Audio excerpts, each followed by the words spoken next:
You have reached Wrestling LJN Review. I'm your man, Steele, and today I'll be reviewing from WWE Superstars, The Ultimate Warrior.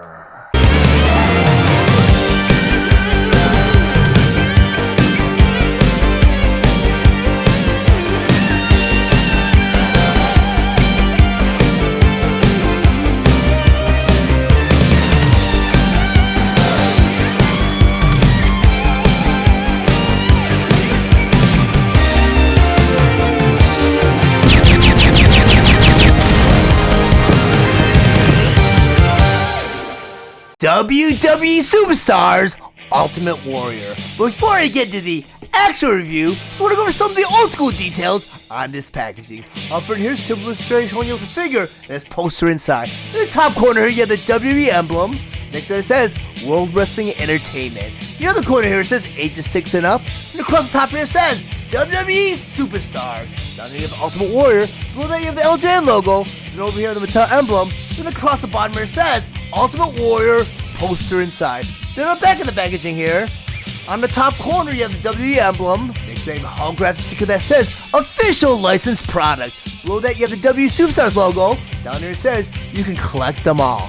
Then up here you have World Wrestling Entertainment. Next to that you have the LJN logo. Then down here it says you can cut and collect all the WWE Superstar cards. Below that you have the Ultimate Warrior Superstar card that reads WWE Superstars Ultimate Warrior. Ultimate Warrior lives for battle and thrives on confrontation. One of the most unique individual ever to enter WWE with a physique chiseled from stone, face covered with war paint, and pendants dangling from his massive arms and legs. Ultimate Warrior blends power moves with exceptional speed to gain victory. The next day you have a picture of the Ultimate Warrior. So down here it says, smash him, slam him, wrestle him. You can collect them all. Then on the bottom you have across them all the other available figures. Then down here the Mattel emblem. And next to that it says, empowering generations through play. LJN WWE Superstars Ultimate Warrior. Ultimate Warrior was released April 10th, 2026 with the suggested retail price of $24.99 and is available exclusively at Target. Ultimate Warrior was released along with the other LJN WWE Superstar Wave 2 figures, Stone Cold Steve Austin, Jesse the Body Ventura, and King Kong Bundy. Ultimate Warrior is based on the original design concept from the 1980s LJN Superstars storyline. This figure comes with his own poster designed in the LJN pack and poster art style. Ultimate Warrior stands 8 inches tall and he is meant for fans ages 6 and up. And then Ultimate Warrior on my display table. So we're going to go over some of his play features. And I have to say, I am super stoked to finally get my hands on an LJN Ultimate Warrior figure. That is because as a kid, I was a huge Ultimate Warrior fan. And I wanted to get this figure so bad. And I looked every day, trust me. But I could not find this figure on toy shelves. And that is because in the late 80s, LJN lost the rights to produce these WWE figures. And that right was picked up by Hasbro. So he was part of the last series, so he was producing a very limited production run. I mean, the only figure I found on toy shelves that were from this series was Kempachira. And I did pick up 2 other figures from that series, but I had to mail order those from my Pro Wrestling publication that had a catalog that was in the back of the magazine. Those were Demolition Axe and Honky Tonk Man. So by the time I ordered Ultimate Warrior, he was out of stock and out of production. In order for me to secure an Ultimate Warrior figure, I would have to transition over to the Hasbro toy line, which unfortunately they downscaled that toy line where they're only 4 inches tall, so they're half the size of the LJN figures. But the nice thing Hasbro did was they added points of articulation. But I mean, I was already invested in the LJN toy line.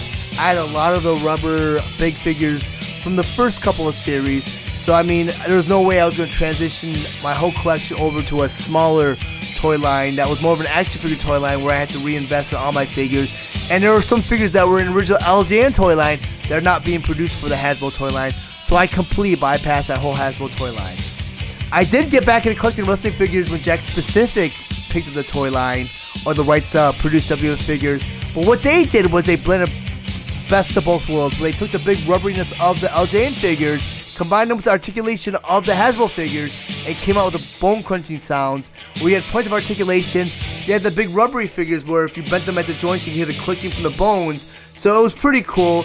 and I finally got my hands on my first Ultimate Warrior figure in Series 2 because they did produce Ultimate Warrior because he did come back around that point in time, so he was readily available as an action figure, which is very cool. But I mean, getting back to the LJN figure, around that time though, an Ultimate Warrior figure in plate-in condition would command a $300 plus price tag, which was ridiculous because these LJN figures were not very durable. I mean, the paint was scuffed very easily, and if you ever remember buying the original LJN figures, the paint was very sticky. They felt like it was still wet in package. And I would buy 2 of each figure, one for display and one to play with. And the one I would display, I would put on my toy shelf, right? I would leave it there, but when I would move them, they would stick to the shelf. That's because the paint would stick to the shelf and peel off the bottom of the boot, which was very, very irritating, and the paint was very durable. And if you played with your figures, the paint came out very easily. And it's very rare to find a loose LJN figure in mint condition because the paint application was not great at all. And that's an improvement they possibly might have made with the Mattel LJN figures, where I know they engineered these different, where these figures are actually hollow.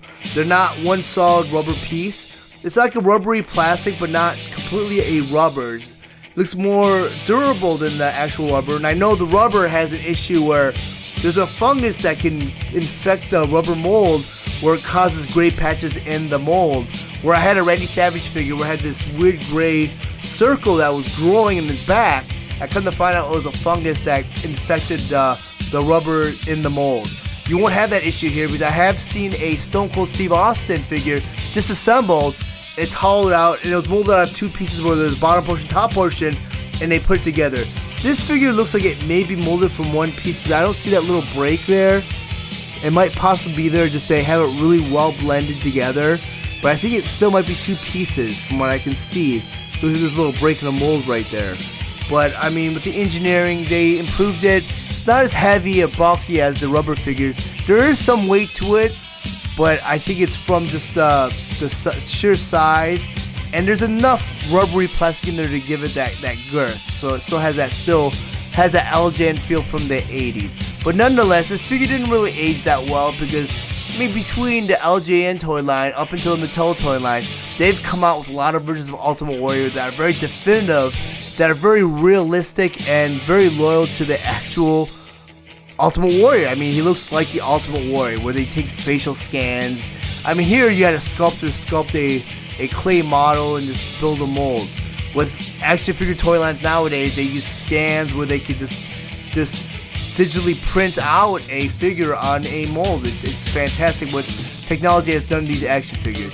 But nonetheless, he's very loyal to the original design of the Ultimate Warrior. I mean, I've seen some pictures of the actual figure from the 80s, and he looks exactly like that actual LJN figure from the original release. And they even match the paint scheme. So he's actually got the paint scheme from the actual 80s Ultimate Warrior. But nonetheless, he's a great figure, and I am so happy to have him in my collection. But if you guys found any of the information in this review valuable, please like and share this video. Also, if you really enjoy my content, please subscribe to my channel. And while you're there, click the bell to be notified of any future videos. I want to thank you guys for watching Rat Tails Toy Collector Review. I'll check you guys out next time.